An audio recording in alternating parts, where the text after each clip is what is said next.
3i Atlas. In this channel, comment 3i Atlas is 3i Atlas. or comment 3i Atlas. 3i Atlas. 3L/Atlas. 3i Atlas.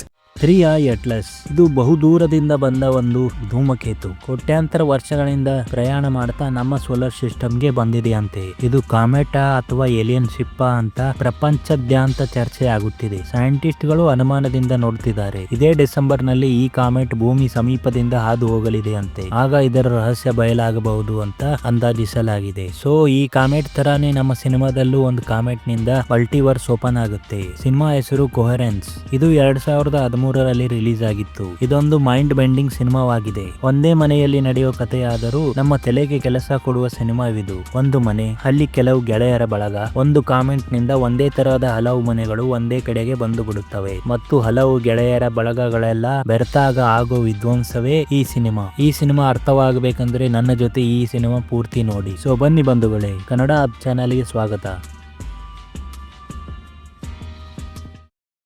ಕತೆ Emily ಎಂಬ ಹುಡುಗಿ ತನ್ನ ಬಾಯ್ ಫ್ರೆಂಡ್ಗೆ phone call ನಲ್ಲಿ ಮಾತನಾಡುತ್ತಾ ಕಾರಿನಲ್ಲಿ ಬರುತ್ತಿರುವಾಗ ಆಕೆ ಫೋನ್ ತಂತಾನೆ ಕ್ರ್ಯಾಕ್ ಆಗುತ್ತೆ. ಏನೋ ಆಗಿರಬೇಕು ಸರಿ ಎಂದು ಆಕೆ ತನ್ನ ಫ್ರೆಂಡ್ ಮೈಕ್ ಮನೆಗೆ ಗೆಟ್ ಟುಗೆದರ್ ಗೆ ಬರ್ತಾಳೆ. ಅಲ್ಲಿ ಅವರಿಗೆ ಭೇಟಿಯಾಗಿ ಕೆವಿನ್ ಜೊತೆ ಮಾತನಾಡುತ್ತಿರುವಾಗ ನನ್ನ ಫೋನು ತಾನಾಗೆ ಕ್ರ್ಯಾಕ್ ಆಯಿತು ಅಂತ ಹೇಳ್ತಾಳೆ ಮತ್ತು ನ್ಯೂಸ್ ನಲ್ಲಿ ಇಂದು ಒಂದು ಕಾಮೆಟ್ ಭೂಮಿಯ ಸಮೀಪದಿಂದ ಹಾದು ಹೋಗಲಿದೆ ಅಂತ ಅದರಿಂದ ಆಗಿರಬಹುದು ಅಂತ ಹೇಳ್ತಾಳೆ. ಹೀಗೆ ಮಾತನಾಡುತ್ತಿರುವಾಗ ಬೆತಿ ಎಂಬ ಇನ್ನೊಬ್ಬ ಫ್ರೆಂಡ್ ಆಮಿರ್ ಲ್ಯಾರಿಯನ್ನು ಕರ್ಕೊಂಡು ಬರ್ತಿದ್ದಾನೆ ಅಂತ ಹೇಳ್ತಾಳೆ. ಅದಕ್ಕೆ ಎಮಿಲಿ ಅವಳಿಗೆ ಏಕೆ ಕರೀತಿದ್ದೀರಿ ಅಂತ ಬೇಸರ ವ್ಯಕ್ತಪಡಿಸುತ್ತಾಳೆ. ಎಮಿಲಿ ಕೆವಿನ್ ನ ಎಕ್ಸ್ ಗರ್ಲ್ ಫ್ರೆಂಡ್ ಆಗಿದ್ದು ಆಕೆ ಮತ್ತೆ ಕೆವಿನ್ ಸಮೀಪಕ್ಕೆ ಬರಲು ಪ್ರಯತ್ನಿಸುತ್ತಿರ್ತಾಳೆ. ಹೀಗಿರುವಾಗ ಉಳಿದ ಫ್ರೆಂಡ್ಸ್ ಹ್ಯೂಯಿ ಮತ್ತು ಕೆವಿನ್ ಅವರಿಗೆ ಜಾಯಿನ್ ಆಗ್ತಾರೆ. ಹೀಗೆ ಎಲ್ಲರೂ ಡಿನ್ನರ್ ಗೆ ಕುಂತಾಗ ಮಿಲ್ಲರ್ಸ್ ಕಾಮೆಂಟ್ ಬಗ್ಗೆ ಪ್ರಸ್ತಾಪ ಬರುತ್ತೆ. ಆಗ ಎಮಿಲಿ 1923ರಲ್ಲಿ ಫಿನ್ಲ್ಯಾಂಡ್ ನಲ್ಲಿ ನಡೆದ ಘಟನೆ, ಆ ಕಾಮೆಟ್ ಬಂದು ಹೋದ ಮೇಲೆ ಆ ಟೌನ್ ನಲ್ಲಿ ಎಲ್ಲರೂ ವಿಚಿತ್ರವಾಗಿ ಬಿಹೇವ್ ಮಾಡೋಕೆ ಶುರು ಮಾಡಿದ್ರು. ತನ್ನ ಕುಟುಂಬದವರನ್ನೇ ಇವರು ನಮ್ಮವರಲ್ಲ ಬೇರೆಯವರು ಅನ್ನೋಕೆ ಶುರು ಮಾಡಿದ್ರು ಅಂತ ಹೇಳ್ತಾಳೆ. ಇದನ್ನ ಎಲ್ಲರೂ ಸುಳ್ಳು ಕತೆ ಅಂತ ತಳ್ಳಾಕ್ತಾರೆ. ಹೀಗೆ ಮಾತನಾಡುತ್ತಿರುವಾಗ ಹ್ಯೂ ಫೋನ್ ಕೂಡ ಕ್ರ್ಯಾಕ್ ಆಗಿದ್ದು ಎಲ್ಲರೂ ಗಮನಿಸುತ್ತಾರೆ. ಇದೇ ವೇಳೆ ಲೈಟ್ ಹೋಗುತ್ತೆ. ಅವರೆಲ್ಲ ಕ್ಯಾಂಡಲ್ ಜೊತೆ ತಮ್ಮ ಪಾರ್ಟಿ ಮುಂದುವರಿಸುತ್ತಿರ್ತಾರೆ. ಅವರೆಲ್ಲ ಬೆಳಕಿಗೆ ನೀಲಿ ಬಣ್ಣದ ಸ್ಟಿಕ್ ಅನ್ನು ಬಳಸುತ್ತಿರ್ತಾರೆ. ಎಲ್ಲರೂ ಹೊರಗೆ ಬಂದಾಗ ದೂರದಲ್ಲಿ ಒಂದು ಮನೆಯ ಲೈಟ್ ಆನ್ ಆಗಿರುತ್ತೆ. ಅದೇ ಸಮಯ ಧೂಮಕೇತು ಆಕಾಶದಲ್ಲಿ ಪಾಸ್ ಆಗುತ್ತಾ ಇರುತ್ತೆ. ಎಲ್ಲರೂ ಅದನ್ನ ನೋಡಿ ಸಂತೋಷ ಪಟ್ಟು ಮತ್ತೆ ಒಳಗಡೆ ಬಂದಾಗ ಟೇಬಲ್ ಮೇಲಿಟ್ಟಿದ್ದ ಗ್ಲಾಸ್ ಗಳು ಕ್ರ್ಯಾಕ್ ಆಗಿರುತ್ತವೆ. ಹೀಗೆ ಯಾಕೆ ಆಗ್ತಿದೆ ಅಂತ ಎಲ್ಲರೂ ಯೋಚಿಸುತ್ತಿರುವಾಗ ಹ್ಯೂ ತಮ್ಮ ಒಬ್ಬ ಸೈಂಟಿಸ್ಟ್ ಆಗಿದ್ದು ಅವನ ಬಳಿ ಇದರ ಉತ್ತರ ಇರುತ್ತೆ ಮತ್ತು ಅವನೇ ಹ್ಯೂಗೆ ಧೂಮಕೇತು ಬಂದು ಹೋಗುವ ತನಕ ಯಾರು ಹೊರಗೆ ಬರಬೇಡಿ ಅಂತ ಹೇಳಿರ್ತಾನೆ. ಅದು ನೆನಪಾಗಿ ಹ್ಯೂ ದೂರದ ಮನೆಯಲ್ಲಿ ಫೋನ್ ಆನ್ ಆಗಿರಬಹುದು. ಅವರ ಬಳಿ ಹೋಗಿ ತನ್ನ ತಮ್ಮನಿಗೆ ಕಾಲ್ ಮಾಡಿ ಏನ್ ಮಾಡಬೇಕು ಅಂತ ತಿಳ್ಕೊತೀನಿ ಅಂತ ಆಮೀರ್ ಜೊತೆ ಅಲ್ಲಿಗೆ ಹೊರಡುತ್ತಾನೆ. ಹೀಗಿರುವಾಗ ಎಲ್ಲರೂ ಮತ್ತೆ ಹರಟೆ ಮಾಡುತ್ತಿರುವಾಗ ಸಡನ್ ಆಗಿ ಯಾರೋ ಜೋರಾಗಿ ಡೋರ್ ಬಡಿತಾರೆ. ಎಲ್ಲರೂ ಭಯ ಪಡುತ್ತಾ ಡೋರ್ ತೆರೆದಾಗ ಅಲ್ಲಿ ಯಾರೂ ಇರಲ್ಲ. ಮೈಕ್ ತನ್ನ ಹಳೆಯ ಜನರೇಟರ್ ಅನ್ನು ಇನ್ನೊಂದು ಸಲ ಸ್ಟಾರ್ಟ್ ಮಾಡಿ ಕರೆಂಟ್ ತರ್ತಾನೆ. ಮುಂದೆ ಏನ್ ಮಾಡ್ಬೇಕು ಅಂತ ಅವರೆಲ್ಲ ಯೋಚಿಸುತ್ತಿರುವಾಗ ಅಲ್ಲಿಗೆ ಫೋನ್ ಕಾಲ್ ಗೆ ಹೋಗಿದ್ದ ಯು ಮತ್ತು ಆಮೀರ್ ವಾಪಸ್ ಬರ್ತಾರೆ. ಯು ಹಣೆಗೆ ಗಾಯವಾಗಿ ರಕ್ತ ಬರುತ್ತಿದ್ದಾಗ ಏನಾಯ್ತು ಅಂತ ಎಲ್ಲರೂ ಕೇಳ್ತಾರೆ. ಆಮೀರ್ ಆ ಮನೆಯಲ್ಲಿ ಯು ಏನೋ ನೋಡ್ದ ಅಂತ ಹೇಳ್ತಾನೆ. ಹಾಗೂ ಅವರು ಅಲ್ಲಿದ್ದ ಬಾಕ್ಸ್ ಅನ್ನು ತೆಗೆದುಕೊಂಡು ಬಂದಿರ್ತಾರೆ. ಸರಿ, ಆ ಬಾಕ್ಸ್ ನಲ್ಲಿ ಏನಿದೆ ಅಂತ ಮೈಕ್ ಆ ಬಾಕ್ಸ್ ಅನ್ನು ಓಪನ್ ಮಾಡ್ತಾನೆ. ಅದರಲ್ಲಿ ಅವರೆಲ್ಲರ ಫೋಟೋಗಳಿರುತ್ತವೆ. ಫೋಟೋ ಹಿಂದೆ ನಂಬರ್ ಗಳಿರುತ್ತವೆ. ಅದನ್ನ ನೋಡಿ ಎಲ್ಲರೂ ಏನಾಯ್ತು ಅಂತ ಹ್ಯೂಗೆ ಶಾಕ್ ಆಗಿ ಕೇಳ್ತಾರೆ. ಆಗ ಹ್ಯೂ ನಾನು ಅಲ್ಲಿ ನಿಮ್ಮೆಲ್ಲರ ತದ್ರೂಪಿಗಳನ್ನ ನೋಡ್ದೆ ಅಂದಾಗ ಎಲ್ಲರೂ ಶಾಕ್ ಆಗ್ತಾರೆ. ಆಗ ಎಲ್ಲರೂ ಆ ಫೋಟೋಗಳ ಹಿಂದೆ ಇರುವ ನಂಬರ್ ಗಳ ಬಗ್ಗೆ ತಲೆ ಕೆಡಿಸಿಕೊಂಡಿರ್ತಾರೆ. ಆಗ ಹ್ಯೂ ನಾನು ಮತ್ತೆ ಆ ಮನೆಗೆ ಹೋಗ್ತೀನಿ, ಅವರ ಮನೆ ಬಾಗಿಲಿಗೆ ಒಂದು ನೋಟ್ ಬಿಡ್ತೀನಿ, ನನಗೆ ಒಂದು ಫೋನ್ ಕಾಲ್ ಮಾಡೋದಿದೆ ಅಂತ ಒಂದು ನೋಟ್ ಬಿಡ್ತೀನಿ ಅಂತ ತನ್ನ ನೋಟ್ ಬರೀತಾನೆ. ಅಷ್ಟರಲ್ಲಿ ಯಾರೋ ಅವರ ಮನೆ ಬಾಗಿಲಿಗೆ ಬಂದು ಒಂದು ನೋಟು ಅಂಟಿಸಿ ಹೋಗ್ತಾರೆ. ಅದರಲ್ಲಿಯೂ ಕೂಡ ನಾನು ನಿಮ್ಮ ಫೋನ್ ಬಳಸಲು ಅನುಮತಿ ಕೇಳುತ್ತಿದ್ದೇನೆ ಅಂತ ಬರ್ದಿರುತ್ತೆ. ಅವರೆಲ್ಲರಿಗೆ ಮತ್ತೆ ಶಾಕ್. ಅವರೆಲ್ಲ ಆ ಫೋಟೋಗಳ ರಹಸ್ಯ ಭೇದಿಸುತ್ತಿರುವಾಗ ಆ ಫೋಟೋಗಳಲ್ಲಿ ಅಮೀರ್ನ ಫೋಟೋ ಅದೇ ಮನೆಯಲ್ಲಿ ತೆಗೆದಿರುವುದು ಅವರು ಗಮನಿಸುತ್ತಾರೆ. ಆದರೆ ಬ್ಯಾಕ್ ಗ್ರೌಂಡ್ ಚೇಂಜ್ ಆಗಿರುತ್ತೆ. ಇದೇ ವೇಳೆ ಎಮಿಲಿ ಕೂಡ ಆ ಫೋಟೋ ಮೇಲಿದ್ದ ಹ್ಯಾಂಡ್ ರೈಟಿಂಗ್ ಆಕೆಯದ್ದೇ ಅಂತ ಗೊತ್ತಾಗುತ್ತೆ. ಇದನ್ನ ಹೇಗಾದ್ರೂ ಪತ್ತೆ ಹಚ್ಚಲೇಬೇಕು ಅಂತ ಎಮಿಲಿ, ಲ್ಯಾರಿ, ಕೆವಿನ್ ಮತ್ತು ಮೈಕ್ ಹೊರಗೆ ಬರ್ತಾರೆ. ಅವರ ಕೈಯಲ್ಲಿ ನೀಲಿ ಬಣ್ಣದ ಸ್ಟಿಕ್ ಲೈಟ್ ಇರುತ್ತೆ. ಸ್ವಲ್ಪ ಮುಂದೆ ಬಂದು ಆ ಮನೆಯ ಕಿಟಕಿಯಲ್ಲಿ ಮೈಕ್ ನೋಡುತ್ತಿರುವಾಗ ಎಮಿಲಿ ಬೇಡವೆಂದು ಅವನಿಗೆ ಕರೆದು ಮತ್ತೆ ಒಳಗೆ ಬರುತ್ತಿರುವಾಗ ಅವರೆಲ್ಲರಿಗೆ ರೋಡ್ ಆಚೆ ಬಿಟ್ಟು ಅವರ ತರದವರೇ ಕೈಯಲ್ಲಿ ಕೆಂಪು ಲೈಟ್ ಸ್ಟಿಕ್ ಹಿಡಿದು ನಿಂತಿರುವುದು ನೋಡ್ತಾರೆ. ಅವರು ಶಾಕ್ ಅಲ್ಲಿರ್ತಾರೆ, ಇವರು ಶಾಕ್ ಅಲ್ಲಿರ್ತಾರೆ. ಒಬ್ಬರನ್ನೊಬ್ಬರು ನೋಡ್ಕೊಂಡು ಭಯದಲ್ಲಿ ಎರಡೂ ಗುಂಪುಗಳು ತಮ್ಮ ತಮ್ಮ ಮನೆ ಸೇರ್ಕೋತಾರೆ. ಮನೆಯಲ್ಲಿ ಎಲ್ಲರೂ ಶಾಕ್ ಮತ್ತು ಗೊಂದಲದಲ್ಲಿರ್ತಾರೆ. ಯಾವುದಾದರೂ ಸೈನ್ಸ್ ಬುಕ್ ನಲ್ಲಿ ಇದರ ಉತ್ತರ ಸಿಗಬಹುದು ಅಂದಾಗ ತನ್ನ ಕಾರಿನಲ್ಲಿ ತನ್ನ ತಮ್ಮನ ಬುಕ್ ಇದೆ ಅಂತ ಕೆವಿನ್ ಜೊತೆ ಹೋಗಿ ಆ ಬುಕ್ ತರ್ತಾನೆ. ಹ್ಯೂ ಬುಕ್ ಓದುತ್ತಾ ಶಾಡ್ರಿಂಗರ್ ಕ್ಯಾಟ್ ಥೇರಿ ಬಗ್ಗೆ ಹೇಳ್ತಾನೆ. ಆ ಥೇರಿ ಪ್ರಕಾರ ಒಂದು ಪೆಟ್ಟಿಗೆಯಲ್ಲಿ ಒಂದು ಬೆಕ್ಕನ್ನು ವಿಷಕಾರಿ ಅನಿಲದ ಜೊತೆಗೆ ಮುಚ್ಚಿದಾಗ ಅದು ಸಾಯಲೂಬಹುದು, ಅದು ಬದುಕಲೂಬಹುದು. ಆ ಒಂದೇ ಸಮಯದಲ್ಲಿ ಬೇರೆ ಬೇರೆ ರಿಯಾಲಿಟಿಗಳು, ಬೇರೆ ಬೇರೆ ಯೂನಿವರ್ಸ್ ಗಳು ಹುಟ್ಟುಕೊಳ್ಳುತ್ತವೆ. ಒಂದು ಯೂನಿವರ್ಸ್ ನಲ್ಲಿ ಅದು ಸತ್ತರೆ ಇನ್ನೊಂದರಲ್ಲಿ ಬದುಕಿರುತ್ತೆ ಅಂತ ಹೇಳಿರ್ತಾರೆ. ಅಲ್ಲಿಗೆ ಅವರಿಗೆ ಮತ್ತು ನಮಗೆ ಆ ಧೂಮಕೇತುವಿನಿಂದ ಅಲ್ಲಿ ಮಲ್ಟಿವರ್ಸ್ ಗಳು ಓಪನ್ ಆಗಿದೆ. ಅದರಿಂದ ಅವರ ತರಹದ ಯೂನಿವರ್ಸ್ ನ ಮನೆಗಳು ಒಂದೇ ಕಡೆ ಬಂದಿದ್ದು ಗೊತ್ತಾಗುತ್ತೆ. ಹೀಗೆ ಚರ್ಚೆ ಮಾಡುತ್ತಿರುವಾಗ ಕೆವಿನ್ ಆ ಮನೆಯವರ ಬಳಿ ಈ ಬುಕ್ ಇನ್ನು ಬಂದಿಲ್ಲ ಅಂತ ಒಂದು ಅಂದಾಜು ಹಾಕುತ್ತಾನೆ ಹಾಗೂ ತಮ್ಮ ಬಳಿಯಿಂದ ಬ್ಲೂ ಸ್ಟಿಕ್ ಲೈಟ್ ಬಗ್ಗೆ ಹೇಳ್ತಾನೆ. ಆಗ ಹ್ಯೂ ಮತ್ತು ಆಮೀರ್ ಮುಖದಲ್ಲಿ ಏನೋ ಒಂದು ಭಯ ಶುರುವಾಗುತ್ತೆ. ಸರಿ ಎಂದು ಹೊರಗೆ ಬಂದಾಗ ಮೈಕ್ ಕೆವಿನ್ ಗೆ ಸೈಡ್ಗೆ ಕರೆದು, ನಾನು ಆ ಮನೆಯ ಮೈಕ್ಗೆ ಬ್ಲಾಕ್ ಮೇಲ್ ಮಾಡ್ತೀನಿ, ಅವರಿಗೆ ಆ ಬುಕ್ ಸಿಗದ ಹಾಗೆ ಮಾಡ್ತೀನಿ ಅಂದಾಗ ಕೆವಿನ್ ಏನ್ ಬ್ಲಾಕ್ ಮೇಲ್ ಅಂತ ಕೇಳ್ತಾನೆ. ಮೈಕ್ ನಾನು ಮತ್ತು ಬೆತ್ ಬಗ್ಗೆ ಬ್ಲಾಕ್ ಮೇಲ್ ಮಾಡ್ತೀನಿ ಅಂತ ಅಂದು ಅಲ್ಲಿಂದ ಹೋಗ್ತಾನೆ. ಅಲ್ಲೇ ಹ್ಯೂ ಮತ್ತು ಆಮೀರ್ ಮಾತನಾಡುತ್ತಾ ತಮ್ಮ ಬಳಿ ಇದ್ದ ಕೆಂಪು ಲೈಟ್ ಅನ್ನು ತೆಗಿತಾರೆ. ಇದರ ಜೊತೆ ನಮಗೆ ಅವರು ಬೇರೆ ಯೂನಿವರ್ಸ್ ನವರು ಅಂತ ಗೊತ್ತಾಗುತ್ತೆ. ಅವರು ಆ ಬುಕ್ ಮತ್ತು ಬಾಕ್ಸ್ ಅನ್ನು ತಗೊಂಡು ಹೋಗ್ತಾರೆ. ಸ್ವಲ್ಪ ಸಮಯದ ನಂತರ ಮೈಕ್ ಕೂಡ ಅಲ್ಲಿಗೆ ಬಂದು ಕೆವಿನ್ ಗೆ ನಾನು ಆ ಬ್ಲಾಕ್ ಮೇಲ್ ಲೆಟರ್ ಇಟ್ಟೆ, ಅವರ ರಿಯಾಕ್ಷನ್ ನೋಡಿ ಬಂದೆ ಅಂತ ಹೇಳ್ತಾನೆ. ನೀನು ಹೋಗಿದ್ದು ಕೇವಲ 5 ನಿಮಿಷ ಆಯ್ತು ಅಂತ ಕೆವಿನ್ ಅಂದಾಗ ನಾನು 45 ನಿಮಿಷದಲ್ಲಿ ಅಲ್ಲೇ ಇದ್ದೀನಿ ಅಂತಾನೆ. ಕೆವಿನ್ ಕೂಡ ಸರಿ ಎಂದು ಸುಮ್ಮನಾಗ್ತಾನೆ. ಮತ್ತೆ ಎಲ್ಲರೂ ಟೇಬಲ್ ಬಳಿ ಬಂದಾಗ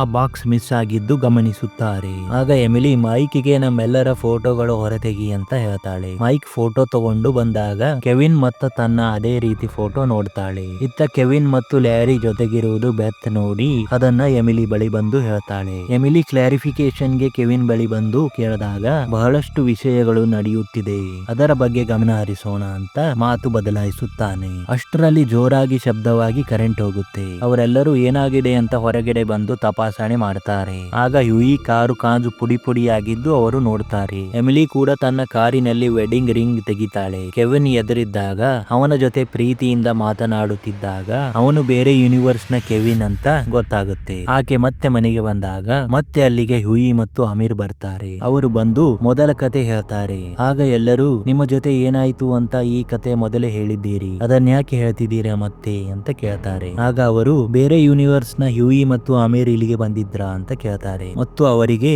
ಅವರು ಬುಕ್ ಮತ್ತು ಫೋಟೋಗಳ ಬಾಕ್ಸ್ ತಗೊಂಡು ಹೋಗಿರುವುದು ಗೊತ್ತಾಗುತ್ತೆ. ಆಗ ಅವರು ನಾವು ಕೆಂಪ್ ಲೈಟ್ ಬಳಸೋರ ಮನೆಗೆ ಹೋಗಿದ್ವಿ ಅಂದು ತಮ್ಮ ಬಳಿ ಇದ್ದ ಬ್ಲೂ ಲೈಟ್ ಅನ್ನು ತೋರಿಸಿ ಆ ರೆಡ್ ಲೈಟ್ ನವರ ಬಾಕ್ಸ್ ಇನ್ನೂ ಓಪನ್ ಆಗಿಲ್ಲ ಅಂತಾರೆ. ಅವರು ಕೂಡ ಒಂದು ಬುಕ್ ಜೊತೆಗೆ ಬಂದಿರ್ತಾರೆ. ಆಗ ಎಲ್ಲರೂ ಇವರೇ ಒರಿಜಿನಲ್ ಹ್ಯೂಯಿ ಅಮೀರ್ ಅಂತ ತಿಳಿದು ಖುಷಿ ಪಡ್ತಾರೆ. ಇದೇ ಸಮಯ ಮೈಕ್ ಇನ್ನೊಂದು ಯೂನಿವರ್ಸ್ ನ ಮೈಕ್ ಬಗ್ಗೆ ಹ್ಯೂಗೆ ಕೇಳಿದಾಗ ಅವನು ನಿನ್ನ ಬಗ್ಗೆ ಚಿಂತಿಸ್ತಿದ್ದಾನೆ ಅಂತ ಹೇಳ್ತಾನೆ. ಆಗ ಎಲ್ಲರೂ ಇನ್ನು ಕನ್ಫ್ಯೂಷನ್ ಗಳು ಬೇಡವೆಂದು ಅವರು ಕೂಡ ಆ ಫೋಟೋಗಳ ಹಿಂದೆ ನಂಬರ್ ಗಳನ್ನು ಬರೀತಾರೆ ಮತ್ತು ಒಂದು ಹೊಸ ಖಾಲಿ ಬಾಕ್ಸ್ ನಲ್ಲಿ ಅವುಗಳನ್ನ ಇಡ್ತಾರೆ. ಹೀಗಿರುವಾಗ ಎಮಿಲಿ ಮೊದಲ ಸಲ ಸಿಕ್ಕ ಬಾಕ್ಸ್ ನಲ್ಲಿ ಇದ್ದ ಫೋಟೋಗಳ ನಂಬರ್ ಗಳನ್ನ ನೋಡ್ತಾಳೆ ಮತ್ತು ಎಲ್ಲರಿಗೆ ಅವರವರ ಫೋಟೋಗಳ ಹಿಂದಿರುವ ನಂಬರ್ ಕೇಳ್ತಾಳೆ. ಎಲ್ಲರೂ ಬೇರೆ ಬೇರೆ ನಂಬರ್ ಗಳನ್ನ ಹೇಳ್ತಾರೆ. ಆಗ ಎಮಿಲಿ ಹಳೆಯ ಬಾಕ್ಸ್ ನಲ್ಲಿರುವ ಫೋಟೋಗಳ ನಂಬರ್ ಗಳನ್ನು ಬರೆದುಕೊಂಡಿರ್ತಾಳೆ. ಅದನ್ನು ಮತ್ತು ಇವರು ಹೇಳಿದ್ದ ನಂಬರ್ ಗಳನ್ನು ಟ್ಯಾಲಿ ಮಾಡಿದಾಗ ಅವರೆಲ್ಲ ಬೇರೆ ಬೇರೆ ಯೂನಿವರ್ಸ್ ನವರು ಅಂತ ಗೊತ್ತಾಗುತ್ತೆ. ಅಷ್ಟರಲ್ಲಿ ಬೇರೆ ಯೂನಿವರ್ಸ್ ನ ಮೈಕ್ ಬಂದು ಒರಿಜಿನಲ್ ಯೂನಿವರ್ಸ್ ನ ಮೈಕ್ ರೀತಿ ಒಂದು ಲೆಟರ್ ಹಾಕಿ ಹೋಗ್ತಾನೆ. ಅದನ್ನ ಹ್ಯೂ ತಗೊಂಡು ಅದರಲ್ಲಿ ಬೆತಿ ಮತ್ತು ಮೈಕ್ ತಮ್ಮ ತಮ್ಮ ಪಾರ್ಟ್ನರ್ ಗಳಿಗೆ ಚೀಟ್ ಮಾಡಿರುವ ವಿಷಯ ಇರುತ್ತೆ. ಕೆವಿನ್ ಅರ್ಥ ಮಾಡಿಸೋಕೆ ಹೋಗ್ತಾನೆ. ಇದು ಮೈಕ್ ನ ಐಡಿಯಾವಾಗಿತ್ತು. ಅವನು ತನ್ನ ವರ್ಜನ್ ಗೆ ಬ್ಲಾಕ್ ಮೇಲ್ ಮಾಡಿ ಆ ಬುಕ್ ಅನ್ನು ಅವರ ಕೈಗೆ ಸಿಗದ ಹಾಗೆ ಮಾಡೋ ಉದ್ದೇಶವಾಗಿತ್ತು ಅಂದಾಗ ಹ್ಯೂ ಬೆತ್ ಗೆ ಕೇಳಿ ಅದು ನಿಜ ಅಂತ ತಿಳ್ಕೊತಾನೆ. ಅವನು ಬ್ಲಾಕ್ ಮೇಲ್ ಮಾಡೋ ತರಹ ಬೇರೆ ಯೂನಿವರ್ಸ್ ನ ಮೈಕ್ ಕೂಡ ಇವನಿಗೆ ಅದೇ ರೀತಿ ಮಾಡಿ ಹೊರಗೆ ಮಜಾ ತಗೋತಿರ್ತಾನೆ. ಯುಯಿ ಸಿಟ್ಟಿನಲ್ಲಿ ಮೈಕ್ ಗೆ ಕೇಳಿದಾಗ ಮೈಕ್ ನೀನು ಈ ಯೂನಿವರ್ಸ್ ದವನೇ ಅಲ್ಲ, ನೀನು ಬೇರೆಯವನು, ನಾನು ಮತ್ತು ಬೆತಿ ಈ ಯೂನಿವರ್ಸ್ ದವರು ಅಂದಾಗ ಯೂಯಿ ನಾನು ಇಲ್ಲಿಯವನೇ ಅಂತ ಕೂಗಾಡ್ತಾನೆ. ಆಗ ಎಲ್ಲರೂ ಅವನ ಕ್ರ್ಯಾಕ್ ಆದ ಫೋನ್ ಬಗ್ಗೆ ಕೇಳಿದಾಗ ಯೂಯಿ ಅದನ್ನು ತೆಗೆದು ತೋರಿಸ್ತಾನೆ. ಅದು ಸರಿಯಾಗಿರುತ್ತೆ. ಆಗ ಎಲ್ಲರಿಗೂ ಕನ್ಫರ್ಮ್ ಆಗುತ್ತೆ ಎಲ್ಲರೂ ಬೇರೆ ಬೇರೆ ಯೂನಿವರ್ಸ್ ನವರು ಅಂತ. ಮೈಕ್ ಕೂಡ ಸಿಟ್ಟಿನಲ್ಲಿ ನಾನು ಎಲ್ಲಾ ಮಲ್ಟಿವರ್ಸ್ ನಲ್ಲಿ ನಿನ್ನ ಹೆಂಡತಿ ಜೊತೆ ಮಲಗಿದ್ದೀನಿ ಅಂತಾನೆ. ಆಗ ಹ್ಯೂಗೆ ಇನ್ನೂ ಸಿಟ್ಟು ನೆತ್ತಿಗೇರಿ ಅವನಿಗೆ ಒಂದು ಪಂಚ್ ಕೊಡ್ತಾನೆ. ಎಲ್ಲ ಸಮಾಧಾನಗೊಳಿಸಿದಾಗ ಗ್ರೀನ್ ಲೈಟ್ ಸ್ಟಿಕ್ ಇರುವ ಬೇರೆ ಯೂನಿವರ್ಸ್ ನ ಮೈಕ್ ಅಲ್ಲಿಗೆ ಬಂದು ಒರಿಜಿನಲ್ ಮೈಕ್ ಗೆ ಹೊಡಿತಾನೆ. ಅದನ್ನ ಎಲ್ಲರೂ ತಪ್ಪಿಸ್ಕೊಳ್ತಾರೆ. ಅವನು ಓಡೋಗ್ತಾನೆ. ಅದನ್ನೆಲ್ಲ ನೋಡಿ ಲ್ಯಾರಿ ಭಯಗೊಂಡಾಗ ಕೆವಿನ್ ಆಕೆಯನ್ನು ಸಮಾಧಾನ ಪಡಿಸುವುದು ಎಮಿಲಿ ನೋಡಿ ಡೋರ್ ಹೊರಗೆ ಬಂದು ನೋಟ್ ನೋಡ್ತಾಳೆ ಮತ್ತು ಬೇರೆ ಬೇರೆ ಯೂನಿವರ್ಸ್ ಗಳ ಮನೆಯಲ್ಲಿ ಇಣುಕಿ ನೋಡ್ತಾಳೆ. ಒಂದರಲ್ಲಿ ಅವರೆಲ್ಲ ಜಗಳವಾಡುತ್ತಿದ್ರೆ ಇನ್ನೊಂದರಲ್ಲಿ 2 ಮೈಕ್ ಗಳನ್ನ ಕೂಡಾಕಿರ್ತಾರೆ. ಮತ್ತೊಂದರಲ್ಲಿ ಎಲ್ಲರೂ ಸಂತೋಷದಿಂದ ಇರುತ್ತಾರೆ. ಆಗ ಆಕೆ ಮೇಲೆ ಧೂಮಕೇತುವನ್ನು ನೋಡ್ತಾಳೆ. ಅದು ಇನ್ನೂ ರೌಂಡ್ ಆಗಿ ಒಂದೇ ಜಾಗದಲ್ಲಿ ತಿರುಗುತ್ತಿರುತ್ತೆ. ಆಗ ಆಕೆ ಒಂದು ಯೂನಿವರ್ಸ್ ಮನೆಗೆ ಬಂದಾಗ ಅಲ್ಲಿ ಕೆವಿನ್ ಜೊತೆ ಆಕೆ ಸಂತೋಷವಾಗಿರುವುದು ನೋಡ್ತಾಳೆ ಮತ್ತು ಲ್ಯಾರಿ ಕೂಡ ಆಮಿರ್ ಜೊತೆ ಇರ್ತಾಳೆ. ಇದೇ ಸರಿಯಾದ ಯೂನಿವರ್ಸ್. ಇಲ್ಲಿ ನಾನು ಕೆವಿನ್ ಜೊತೆ ಸಂತೋಷವಾಗಿ ಇರಬಹುದು ಅಂತ ನಿರ್ಧಾರ ಮಾಡಿ ಯು ಕಾರ್ ಗ್ಲಾಸ್ ಪುಡಿ ಮಾಡ್ತಾಳೆ. ಆಗ ಆ ವರ್ಜನ್ ಎಮಿಲಿ ವೆಡ್ಡಿಂಗ್ ರಿಂಗ್ ತಗೊಳ್ಳೋಕೆ ಕಾರ್ ಬಳಿ ಬಂದಾಗ ಒರಿಜಿನಲ್ ಎಮಿಲಿ ಆಕೆಯ ಮೇಲೆ ಅಟ್ಯಾಕ್ ಮಾಡಿ ಕಾರ್ ಡಿಕ್ಕಿಯಲ್ಲಿ ಮುಚ್ಚುತ್ತಾಳೆ ಮತ್ತು ಆಕೆಯ ಜಾಗಕ್ಕೆ ಬರ್ತಾಳೆ. ಅವರೆಲ್ಲ ಹೊರಗೆ ಬಂದು ಧೂಮಕೇತು ನೋಡುತ್ತಿರ್ತಾರೆ. ಇತ್ತ ಎಮಿಲಿ ಬೇರೆ ವರ್ಜನ್ ಕಾರಿನಿಂದ ಮತ್ತೆ ಒಳಗೆ ಬಂದಾಗ ಒರಿಜಿನಲ್ ಎಮಿಲಿ ಆಕೆಗೆ ಮತ್ತೆ ಹೊಡೆದು ಟಬ್ ನಲ್ಲಿ ಹಾಕುತ್ತಾಳೆ. ಆಕೆಯ ಉಂಗುರು ಅಲ್ಲೇ ಬಿಟ್ಟು ಹೊರಗೆ ಬಂದು ಮೂರ್ಛೆ ಬೀಳ್ತಾಳೆ. ಬೆಳಿಗ್ಗೆ ಎದ್ದು ನೋಡಿದಾಗ ಆ ವರ್ಜನ್ ಎಮಿಲಿ ಅಲ್ಲಿರುವುದಿಲ್ಲ ಮತ್ತು ಎಲ್ಲಾ ಯೂನಿವರ್ಸ್ ಗಳ ಮನೆಗಳು ಮಾಯವಾಗಿರುತ್ತವೆ. ಯು ಕಾರಿನಲ್ಲಿದ್ದ ಬುಕ್ ಕೂಡ ಹಾಗೆ ಇರುತ್ತೆ. ಇದರ ಅರ್ಥ ಬೇರೆ ಯಾವ ಯೂನಿವರ್ಸ್ ನವರು ಅಲ್ಲಿಗೆ ಬಂದಿರಲಿಲ್ಲ. ಕೆವಿನ್ ಆಕೆಗೆ ನೋಡಿ ಬಾತ್ರೂಮ್ ನಲ್ಲಿ ನಿನ್ನ ರಿಂಗ್ ಬೀಳಿಸ್ಕೊಂಡಿದ್ದೆ ಅಂತ ಕೊಡ್ತಾನೆ. ಅದೇ ಸಮಯ ಅವನಿಗೆ ಎಮಿಲಿ ಫೋನ್ ನಿಂದಾನೇ ಒಂದು ಕಾಲ್ ಬರುತ್ತೆ. ಅವನು ಕಾಲ್ ಪಿಕ್ ಮಾಡಿದಾಗ ಅವನು ಎಮಿಲಿಗೆ ನೋಡ್ತಾನೆ. ಇದರ ಅರ್ಥ ಆ ಯೂನಿವರ್ಸ್ ನಲ್ಲಿ 2 ಎಮಿಲಿ ಇದ್ದಾರೆ. ಒಬ್ಬಳು ಆ ಯೂನಿವರ್ಸ್ ನ ಎಮಿಲಿ ಆದರೆ ಒರಿಜಿನಲ್ ಯೂನಿವರ್ಸ್ ನವಳು ಅಂತ ಗೊತ್ತಾಗುತ್ತೆ. ಅಲ್ಲಿಗೆ ನಮ್ಮ ಸಿನಿಮಾ ಮುಕ್ತಾಯವಾಗುತ್ತೆ. ಸರಳವಾಗಿ ಹೇಳಬೇಕಂದ್ರೆ ಇದು ಒಂದೇ ಮನೆಯವರ ಕತೆ ಪ್ರತಿ ಯೂನಿವರ್ಸ್ ನಲ್ಲಿ ಜರುಗುತ್ತಿರುತ್ತೆ. ಕಾಮೆಂಟ್ ನಿಂದ ಮಲ್ಟಿವರ್ಸ್ ಓಪನ್ ಆಗೋದು, ಹ್ಯೂ ಕಾರ್ ಪುಡಿ ಆಗೋದು, ಹ್ಯೂ ಮತ್ತು ಆಮೀರ್ ಫೋನ್ ಕಾಲ್ ಗೆ ಬೇರೆ ಮನೆಗೆ ಹೋಗಿ ಸಿಕ್ಕಾಕೊಂಡು ವಾಪಸ್ ಬರೋದು, ತಮ್ಮ ತದ್ರೂಪಿಗಳನ್ನ ನೋಡೋದು, ಮೈಕ್ ತನ್ನ ವರ್ಜನ್ ಗೆ ಬ್ಲಾಕ್ ಮೇಲ್ ಮಾಡೋದು, ಪ್ರತಿಯೊಂದು ಘಟನೆಗಳು ಪ್ರತಿಯೊಂದು ಯೂನಿವರ್ಸ್ ನಲ್ಲಿ ಸೇಮ್ ರೀತಿಯಲ್ಲಿ ನಡೆಯುತ್ತಿರುತ್ತವೆ. ಯಾವುದು ಮೊದಲು ಯಾವುದು ಕೊನೆ ಅಂತ ಗೊತ್ತಾಗಲ್ಲ. ಒಂದು ರೀತಿ ಪ್ಯಾರಾಡಾಕ್ಸ್ ಅಥವಾ ಹೀಗೂ ಹೇಳಬಹುದು. ಕೋಳಿ ಮೊದಲ ಮೊಟ್ಟೆ ಮೊದಲ ಎನ್ನುವ ಯಕ್ಷ ಪ್ರಶ್ನೆಯ ಸಿನಿಮಾ ಅಂತ ಅನ್ನಬಹುದು. ಸೊ ಇದಾಗಿತ್ತು ಕೊಹರೆನ್ಸ್ ಸಿನಿಮಾದ ವಿವರಣೆ. ಇವತ್ತು ಈ ವಾಕ್ಯಕ್ಕೆ ಒಂದು ತೂಕ ಬರುತ್ತೆ. ಈ ಸಿನಿಮಾ ನಿಮಗೆ ಅರ್ಥವಾದರೆ ಮತ್ತು ಇಷ್ಟವಾದರೆ ಲೈಕ್ ಮಾಡಿ, ಶೇರ್ ಮಾಡಿ ಮತ್ತು ಸಬ್ಸ್ಕ್ರೈಬ್ ಮಾಡಿ ಹಾಗೂ ಬೆಲ್ ಬಟನ್ ಆನ್ ಮಾಡಿ ಮತ್ತು ನಿಮ್ಮ ಅಭಿಪ್ರಾಯಗಳನ್ನ ತಪ್ಪದೇ ಕಮೆಂಟ್ ಬಾಕ್ಸ್ ನಲ್ಲಿ ತಿಳಿಸಿ. ಇನ್ನು ಮುಂದೆ ಪ್ರತಿಯೊಂದಕ್ಕೂ ರಿಪ್ಲೈ ಮಾಡ್ತೀನಿ. ಸೊ ಮುಂದಿನ ಸಿನಿಮಾದಲ್ಲಿ ಮತ್ತೆ ಸಿಗೋಣ.